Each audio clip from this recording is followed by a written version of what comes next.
peluncuran Danantara yang dilangsungkan di Istana Jakarta. Usaha kita bersama agar tujuan dan usaha mulai ini bisa berhasil. Memang Danantara ini adalah suatu sovereign wealth fund dari pemerintah yang dimana akan menjadi investment arm dari pemerintah. Tadi itu saya sampaikan dalam rangka kita menjalankan perannya. Pertama tentunya adalah optimalisasi dari aset-aset BUMN, Badan Usaha Milik Negara, dan tentunya di saat bersamaan kita juga akan melakukan investasi di banyak sektor yang mempunyai dampak yang positif dan berkelanjutan dan berkesinambungan ke depannya. Pertama yang ingin saya sampaikan bahwa pesan dari Bapak Presiden bahwa Danantara ini harus dijalankan dengan tata kelola perusahaan yang benar, good governance, kehati-hatian, prudensial, transparan, dan penuh dengan integritas. Ini adalah guideline yang disampaikan oleh Bapak Presiden langsung dalam kita mengelola aset-aset BUMN dan juga dalam kita menjalankan investasi kita ke depannya. Karena itulah pegangan kita. Dan buat kami yang kita lihat di dalam Danantara ini bukan hanya dari aset pengelolaan yang kurang lebih 900 miliar dolar, tapi yang paling penting adalah misi dan tujuan dari Danantara. Itu yang jauh lebih penting karena misinya sudah jelas bagaimana tadi sampaikan bahwa Danantara ini bisa menjadi instrumen pemerintah dalam rangka meningkatkan dan juga mempercepat pertumbuhan perekonomian Indonesia yang berkelanjutan, yang berkesinambungan, dan juga yang inklusif. Itu yang pertama. Dan tentunya misi ini disampaikan bahwa ini harus mempunyai dampak yang besar, yang positif, tidak hanya kepada kami yang ada di Danantara dan juga kepada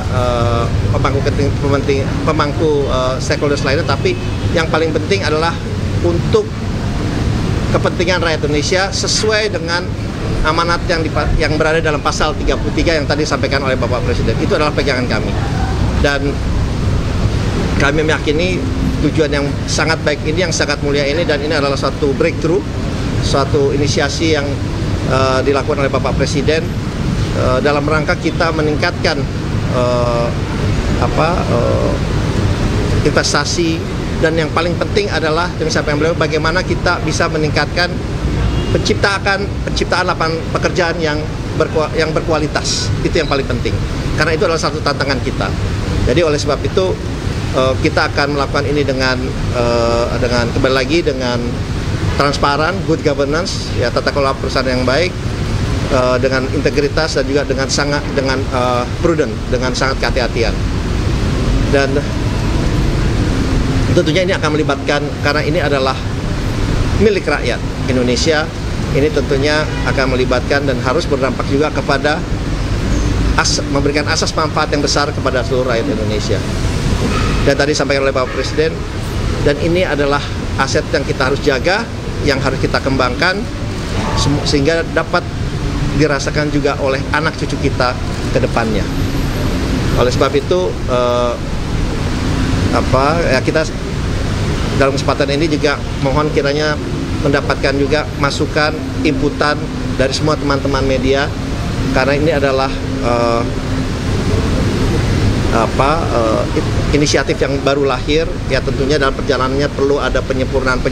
Kita sangat terbuka karena di saat bersamaan kita ini mungkin karena Danantara ini adalah milik semua bangsa Indonesia, yang ikut mengawasi kita juga yang sangat-sangat banyak gitu ya. Kita nanti mungkin disampaikan oleh Pak Doni maupun Pak Pandu bahwa kita mempunyai struktur organisasi yang berlapis. Selain ada Dewan Pengawas, ada Dewan Penasehat, ada Oversight Committee juga, pemantau, ada Komite Audit, Komite Investasi, komite ethical, dan masih ada lagi untuk memastikan bahwa kita menjalankan perusahaan ini dengan baik dan benar, ya. Dan kami sangat meyakini dengan niat yang baik, dengan kerja yang baik, insya Allah ini akan memberikan dampak yang sangat besar kepada seluruh rakyat Indonesia dengan kehadiran Danantara, sehingga Indonesia bisa mencapai bisa mempercepat pertumbuhan ekonomi mencapai 8% yang dicanangkan oleh pemerintah, dan kita menjadi negara dengan pendapatan high income country di tahun-tahun berikutnya. Mungkin awalnya dari saya seperti itu dulu. Terima kasih. Pak, izin pertanyaan Pak. Jadi Pak Rio dari CNN ada dua Pak. Pertama soal pengumuman struktur di Danantara itu kapan akan dilakukan, dan mungkin boleh dibocorkan sedikit soal siapa-siapanya Pak. Terus yang kedua tadi Presiden di dalam juga sempat mengingatkan secara keras soal audit, pentingnya audit Pak.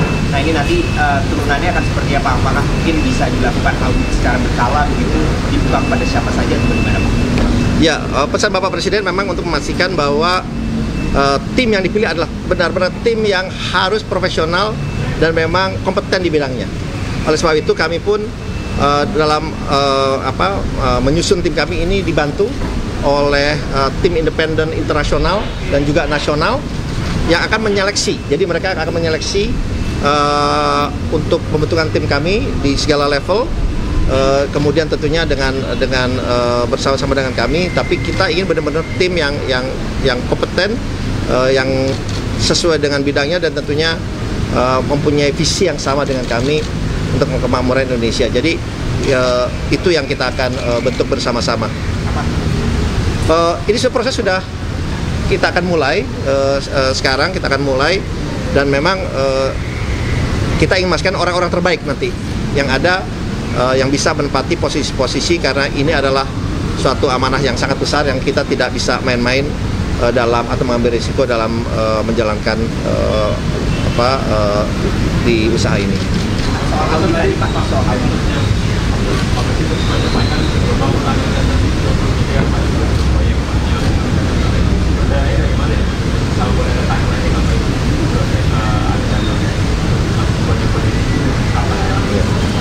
Ya memang disampaikan tadi betul, tetapi pesan Bapak Presiden juga kami bahwa jalankan ini dengan sangat hati-hati, ya, dengan tetap mengacu kepada business practice, karena kita benar-benar mau mengambil standar yang tinggi, standar internasional dalam kita menjalankan Danantara ini ke depannya. Dan oke, ntar saya jawab dulu nih, belum selesai.